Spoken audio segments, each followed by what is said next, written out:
look at the access from here, like once we get this through here, this is a fantastic site. Entrance features and the park system around this development. You can go down a list of so many things that Tim and the Melton family and Melco organization have contributed to. He's built one of Edmonton's really iconic companies, and he's done it with such humility and such a level of integrity. And he gives a lot of credit to his family members, to his employees, to the community.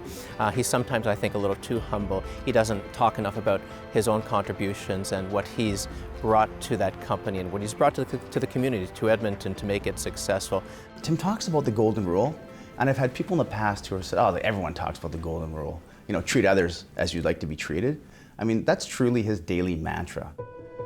Melcor Developments started in 1923 with my grandfather as a real estate brokerage company selling houses for other people. Very committed to helping young people find their first home. He felt very much that it was important for a family to own their own home and have the security of owning a home. It was my father who took it over in 1945, very ambitious, and decided to grow it into a large brokerage company, and he grew it to be the largest brokerage company in Western Canada. I was born in London, England, towards the end of the war. My father was a soldier fighting in Europe for the Canadians, and I came to Canada in my mother's arms when I was about 6 months old. I think as a young person I really enjoyed the outdoors and was more inclined to do physical activities than mental activities. So I didn't really think much in the lines of a working job, a suit job. When I completed high school, I transitioned right into university, and I don't think I was really ready for it.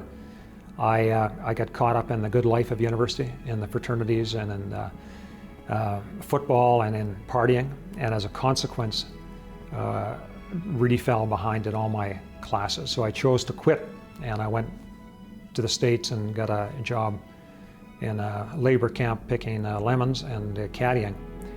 And it was through that time working hard that I realized I got to get back to university.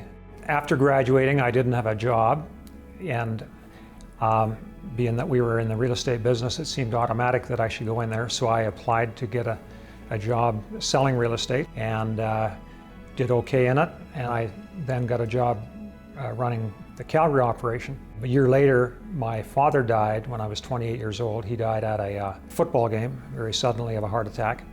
He was a legend, and I think for Tim to take over that, I think he felt at the time it was pretty big shoes to fill. It was trial by fire, and you're looking at a young man who was all of a sudden taken from a career that he was enjoying some success in to all of a sudden not only being the figurehead of Melcor, but also being the figurehead of the family.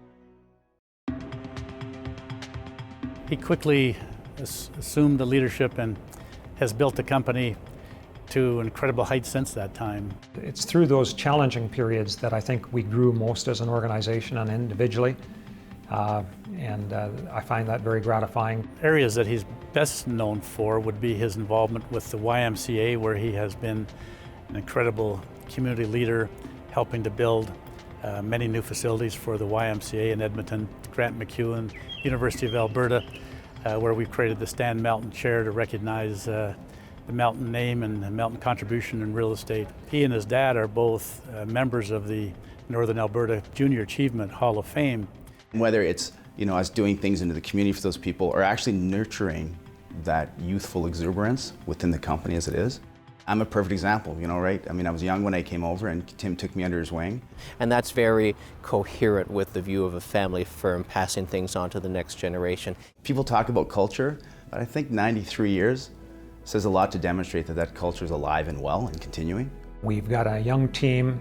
If they use the same values that has been successful for the last 90 years, the future looks bright for Melcor.